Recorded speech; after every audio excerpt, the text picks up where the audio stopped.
நீவா தமிழ் நேயர்களுக்கு வணக்கம். இன்றைக்கி நம்ம பார்க்க போகிற புத்தகம் ஒரு கவிதை தொகுப்பு. அதிலும் குறிப்பாக ஹைக்கூ கவிதை தொகுப்போட ஒரு புத்தகம் தான். ரொம்ப சுவாரஸ்யமான விஷயம் என்னென்னா, இந்த புத்தகத்துக்கு பனையூர் அட்ரஸ்லேருந்து ஒருத்தர் அணிந்துரை எழுதியிருக்காரு இந்த புத்தகத்துக்கு.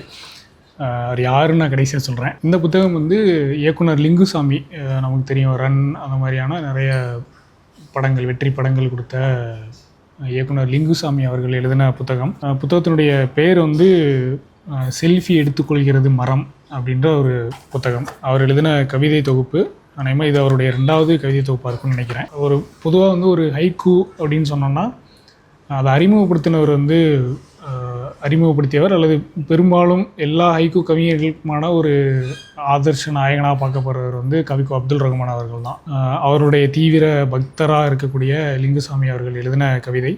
ஒரு நல்ல ஹைக்கூ அல்லது ஒரு நல்ல கவிதை அப்படின்னா அதை எப்படி அடையாளப்படுத்துவாங்கன்னா, அந்த கவிதையோ இல்லை ஹைக்கூ கவிதையை படிக்கும்போது நமக்கு வேறொரு நல்ல ஒரு படைப்பு, அதே மாதிரியான வேற ஒரு நல்ல ஹைக்கூ கவிதையை நமக்கு ஞாபகப்படுத்தணும் அல்லது நம்மளை எழுதுறதுக்கு தூண்டணும் அப்படின்றதான் அந்த ஒரு நல்ல கவிதை படைப்பு அப்படின்னு சொல்லுவாங்க. அந்த மாதிரி இங்கே இருக்கக்கூடிய நிறைய கவிதைகள் அந்த மாதிரி இருக்குது. சில கவிதைகள் வாசிக்கிறேன், அது ரொம்ப சுவாரஸ்யமாக இருந்தது.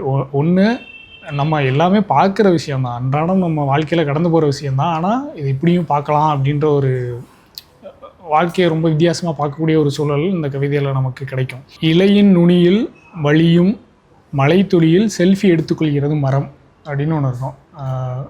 நம்ம செல்ஃபி எடுத்துக்கிறோன்னா நம்மளே பார்த்துக்கிறோம் அப்படின்றக்காக செல்ஃபி எடுக்கிறோம்ல.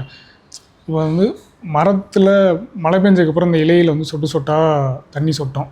அதை நம்ம உத்து பார்த்தோன்னா தெரியும், அந்த தண்ணியில் பார்த்தோன்னா நம்ம முகம் தெரியும். அது மரம் மட்டும் தனியாக இருந்ததுன்னா அந்த ஒரு சொட்டில் மரத்தோட மொத்த பிம்பமும் அந்த ஒரு சொட்டு தண்ணியில் இருக்குங்களா, அந்த மலைத்துளியில் மரம் தானே செல்ஃபி எடுத்துக்கிறது அப்படின்ற மாதிரியான ஒரு ரசனையில் அவர் எழுதியிருப்பார். இன்னொரு கவிதை தற்கொலை செய்து கொள்ள மனமில்லை, கிணற்றில் நிலவை பார்த்த பிறகு அப்படின்னு இருக்கும்.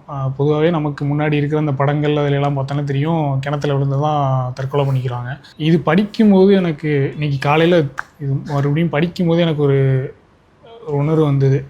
இன்ஸ்டாகிராமில் பார்த்துக்கிட்டு இருக்கும்போது ஒரு செய்தி வந்தது. ஒரு நீட் எக்ஸாமுக்காக அது ரீஎக்ஸாம் வச்சதுனால அந்த ஃபியரில் ஒரு 3 பேர் இறந்துட்டாங்கன்னு சொல்லிட்டு. இந்த கவிதையை படிக்கும் போதெல்லாம் இந்த மாதிரியான சிலரை ஞாபகப்படுத்தும். சில கவிதைகள் ரொம்ப மகிழ்ச்சியான தருணமாக அமையும். எனக்கு சில நேரம் தோணும், இந்த மாதிரிலாம் கவிதை வாசிக்கிற பழக்கம்லாம் இருந்திருந்தாங்கன்னா அவங்க அப்படிலாம் தற்கொலை முடிவுக்கு போயிருக்க மாட்டாங்கல்ல அப்படின்னு. ஒருவேளை அவங்க 2வது தடவை அந்த எக்ஸாம் எழுதியிருந்தாங்கன்னா நல்ல மருத்துவராக கூட ஆகிருக்கலாம், உலக புகழ் பெற்ற மருத்துவராக கூட ஆகிருக்கலாம். ஆனால் ஏதோ ஒரு ஃப்ரஸ்ட்ரேஷனில் ஏதோ ஒரு அவசரமாக ஒரு முடிவு எடுக்கிறாங்கல்ல. ஒருவேளை இந்த மாதிரியான கவிதைகள்லாம் படித்து அவங்களுக்கு அந்த ரசனை உணர்வு இருந்திருந்தால் அதெல்லாம் பண்ணியிருக்க மாட்டாங்களோ அப்படின்னு தோணும். ஏன்னா ஒருத்தர் தற்கொலை செய்யணும்னு கிணத்துக்கு போகிறாரு இரவு நேரத்தில். அந்த கிணத்தோட பிம்பத்தில் நிலவை பார்த்ததுக்கப்புறம் அந்த கடைசி வாழ்க்கையோட அந்த கடைசி நேரத்தில் அவருக்கு ஒரு ரசனை வருது. அந்த நிலவை பார்த்ததுக்கப்புறம் ரசிக்கிறதுக்கு இவ்வளோ விஷயம் இருக்குது வாழ்க்கையில், எதுக்கு விட்டுட்டு போகணும் அப்படின்னு திரும்பி வாழ்க்கையை தொடர்றாருல. இந்த நிலவை பார்த்ததுக்கப்புறம் வாழ்க்கையில் ரசிக்கிறதுக்கு இவ்வளோ இருக்குது அப்படின்ற ஒரு சிந்தனையில் திரும்ப தன்னுடைய வாழ்க்கைக்கு போயிடுறாரு. ரொம்ப 3 வரி தான், அந்த 3 வரியிலையும் ஒரு 10 வார்த்தைகளுக்குள்ளே இருக்கக்கூடிய ஒரு சின்ன கவிதை தான். இது படிக்கும்போது இவ்வளோ பெரிய தாக்கம் ஏற்படுத்துது. தற்கொலைக்கு எதிராக நம்ம எவ்வளவோ பண்ணுறோம், அந்த ஒரு சின்ன கவிதையும் அதுக்கு அவ்வளோ பங்களிப்பு தரும். இதனாலேயே நான் நிறைய பேருக்கு சஜஸ்ட் பண்ணுறேன், தயவுசெய்து வாசிங்க, கவிதையை வாசிங்க. வாழ்க்கையில் ரசிக்கிறதுக்கு எவ்வளோ இருக்குது, அப்படி அவ்வளோ ஈஸியாக விட்டுட்டு போக வேண்டிய அவசியம் இல்லை அப்படின்னு எனக்கு தோணும். தீயை வலம் வந்ததன் அர்த்தம் புரிகிறது அடுப்படியில் அப்படின்னு ஒரு கவிதை இருந்தது. இப்போ சூழல் மாறி இருக்கலாம், ஆனால் கல்யாணம் பண்ணிட்டு அந்த அக்னி குண்டத்தை சுற்றி நடந்து வருவாங்கள்ல, அதை பார்த்து எழுதியிருக்காரு.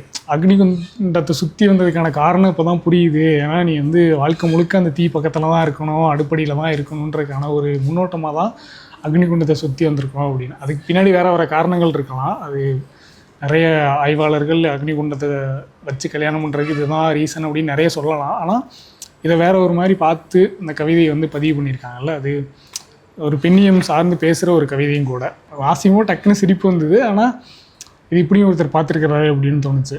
நம்ம பொதுவாக பூசணிக்காய் அப்படின்னு சொன்னோன்னே ஒன்று சாம்பார் வைப்போம், இன்னொன்று திருஷ்டிக்காக சுற்றி உடைப்போம். அப்படி உடஞ்சிருக்கிற பூசணியை பார்த்து ஒரு கவிதை எழுதியிருப்பார். யார் கண்பட்டதோ தெருவில் உடைந்து கிடைக்கிறது திருஷ்டி பூசணிக்காய் அப்படின்னு போட்டிருப்பாரு. உன் கண் திருஷ்டிக்காக பூசணியை உடைக்கிற, பூசணி யார் கண் பட்டுச்சோ தெரில அப்படின்னு மாதிரியான ஒரு கவிதை. இதெல்லாம் தான் வாழ்க்கையை நம்ம ரொம்ப சின்ன சின்னதாக ரசிக்க நம்ம போகிற போக்கில் பார்க்குற விஷயந்தான். ஆனால் இனிமேல் எனக்கு எங்கே பூசணி உடஞ்சி கிடந்தாலும் எனக்கு சிரிப்பு தான் வரும் இந்த கவிதையை படித்ததுக்கப்புறம். எல்லோரும் சொன்ன பிறகு என்ன சொல்வான், புத்தாண்டு இரவில் குடுகுடுப்பைக்காரன். குடுகுடுப்பைக்காரன் சொன்னோன்னே எல்லோரும் நல்ல காலம் பிறக்குன்னு தான் ஞாபகம் வரும். அதைத்தான் நியூ இயர் அன்னைக்கு எல்லாருமே சொல்லிடுவோமே. அதுக்கப்புறம் குடுகுடுப்புக்காரன் என்ன பண்ணுவார் அப்படின்ற மாதிரியான ஒரு கவிதை இருக்கும். நிறைய சொல்லுவான், வெற்றி வந்துட்டால் ரொம்ப ஆடக்கூடாது அப்படின்லாம் சொல்லுவாங்க. அதுக்கு இவர் வந்து ஒரு 2 வரியில் ஒரு கவிதை எழுதியிருப்பார். பதித்த எல்லா தடங்களும் அடுத்த அலை வரை தான் அப்படின்னு எழுதியிருப்பார். அதை நம்ம எந்த சூழல் ஆனாலும் பொருத்தி பார்க்கலாம். அது நம்ம கடற்கரையில் நடந்து போகும்போது கால் தடம் வச்சோன்னா அடுத்த அலை வந்து அழைச்சிட்டு போகிறோம். அது நம்ம வாழ்க்கையிலையும் நம்ம எவ்வளோ பெரிய ஆளாக இருந்தாலும், ஒரு சிறந்த எழுத்தாளர் அப்படின்னு ஒரு காலத்தில் போற்றப்பட்டாலும் அந்த காலம் மறைஞ்சு வேற ஒரு எழுத்தாளர் வரும்போது அவர் பதித்த தடங்கள் வந்து அழிஞ்சிரும். அதே மாதிரி தான் நம்ம வாழ்க்கையில் ரொம்ப ஆடக்கூடாது அப்படின்றக்கான ஒரு கவிதையாக அது இருக்கும். நான் ஃபஸ்ட்டு சொன்ன மாதிரி இந்த கவிதை தொகுப்புக்கு வந்து பனையூர்லேருந்து ஒருத்தர் எழுதியிருக்காருன்னு சொன்னேன். அவர் வந்து நீங்கள் நினைக்கிற ஆள் கிடையாது. அவர் வந்து அப்துல் ரஹ்மான், கவிக்கோ அப்துல் ரஹ்மான் அவர் தான். ப்ராபப்ளி எனக்கு இனிமேல் பனையூர்னு கேட்டால் அப்துல் ரஹ்மான் தான் ஞாபகத்துக்கு வருவாருன்னு நினைக்கிறேன் இது படித்ததுக்கப்புறம். இன்னொரு ஸ்பெஷல் என்ன அப்படின்னா, இயக்குனர் லிங்குசாமி அவர்கள் வந்து கவிக்கோ அப்துல் ரஹ்மானுடைய நினைவாக ஒவ்வொரு வருடமும் கடந்த 5 வருடங்களாக வந்து ஹைக்கூ போட்டி நடத்துகிறாங்க. அந்த போட்டியினுடைய முடிவாக சிறந்த 53 கவிதைகளை தேர்ந்தெடுத்து அதில் புத்தகமாக போட்டிருக்காங்க. நம்ம தொடர்ந்து அந்த புத்தகங்களையும் நம்ம பார்க்க போகிறோம். யாருக்கெல்லாம் ஹைக்கூ பிடிக்கும் அப்படின்றதையும், உங்களுக்கு பிடித்த ஹைக்கூ அது இந்த புத்தகத்தில் இடம்பெற்றிருக்கிற ஹைக்கூவாகவும் இருக்கலாம், அல்லது வேறு ஒரு ஹைக்கூ உங்களுக்கு பிடித்த ஹைக்கூவையும் நீங்கள் வந்து கமெண்ட்ஸில் சொல்லுங்கள். லிங்குசாமியோட வேறு எந்தெந்த கவிதை தொகுப்பு அல்லது ஹைக்கூ தொகுப்பு பற்றி பேசலான்றதையும் கமெண்ட்ஸில் சொல்லுங்கள். மேலும் ஒரு நல்ல கவிதை தொகுப்புடன் உங்களை மீண்டும் சந்திக்கும் வரை உங்களிடமிருந்து விடைபெறுவது உங்கள் அளவன் ராஜா.